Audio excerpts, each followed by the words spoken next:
America के Trump ने एक बार और बता दिया कि हमारा अमेरिका दुनिया का नंबर 1 देश है।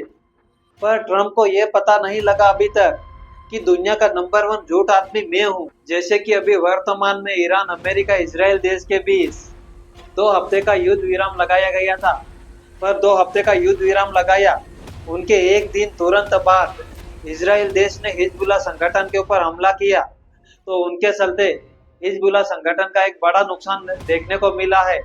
पर फिर देखते ही देखते सबके मन में सवाल ये पैदा हो चुका था कि वो अमेरिका देश ने हमला नहीं किया है, वो तो इसराइल देश ने हमला किया है। और अमेरिका देश एक मिलकर काम कर रहे हैं।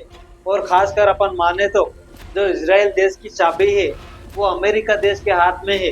अमेरिका देश जब भी खोल सकता है इसराइल देश का ताला, और जब चाहे तब बंद कर सकता है।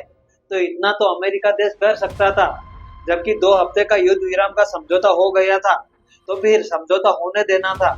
पर फिर देखते ही देखते एक तरफ इसराइल देश ने हमला किया, तो दूसरी तरफ अमेरिका देश ने इसराइल देश को समझाने की कोशिश ही नहीं करी। अरे जब अमेरिका देश के पास इसराइल देश का ताला चाबी है, तो भी ताला बंद करना अमेरिका के हाथ में है और इसराइल देश का ताला खोलना अमेरिका देश के हाथ में है। पर फिर भी ये सब अमेरिका देश ने नहीं होने दिया। पर देखते ही देखते एक तरफ हिजबुल्लाह संगठन और इसराइल देश के बीच एक बड़ा युद्ध देखने को मिल गया है। पर जो इसराइल देश ने हिजबुल्लाह संगठन के ऊपर हमला तो किया था, पर देखते ही देखते हिजबुल्लाह संगठन ने फिर इसराइल देश के ऊपर हमला कर दिया। तो देखते ही देखते उसमें टोटल 2000 से ज्यादा लोग मारे गए हैं। तो उनके चलते दोनों देशों का एक नुकसान ही नहीं, पर बड़ा नुकसान देखने को मिला है। और दूसरी बात यह है, जो पाकिस्तान देश ने इन दोनों देशों के बीच समझौता करवाने के लिए बैठक रखी थी, तो उसमें ईरान देश पहुंचा था और उनके साथ साथ अमेरिका देश गया था। पर इसराइल देश ने वहां जाकर पैर भी नहीं रखा।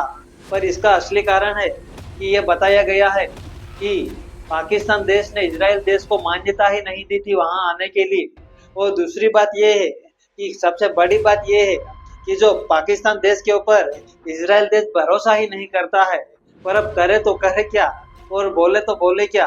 इन दोनों देशों के बीच ये भी तहस नहस देखने को मिल गया, क्योंकि एक तरफ पाकिस्तान देश ने बोल दिया है कि हम इसराइल देश के ऊपर भरोसा ही नहीं करते, और दूसरी तरफ इसराइल देश ने बोल दिया कि हमने पाकिस्तान देश को मान्यता ही नहीं दी। पर फिर जो होना था वो हो गया। पर एक तरफ जो पाकिस्तान में बैठक रखी गई, उसमें ईरान देश से गए थे विदेश मंत्री, उसका नाम था सैयद अब्बास अरागसी, और उनके साथ पूरी टीम गई थी। और फिर अमेरिका देश की बात करें तो अमेरिका देश से गए थे उपराष्ट्रपति जेडी वेंस और उनकी पूरी टीम जाकर टोटल 21 घंटे बैठक ली थी। पर उन 21 घंटों में कुछ सही नहीं देखने को मिला, और उनके चलते इन दोनों देशों के बीच बात तो बहुत चली, पर बात वो सही नहीं लगी। तो उनके चलते वो बैठक एकदम बर्बाद हो चुकी और समझौता इन दोनों देशों के बीच देखने को नहीं मिला।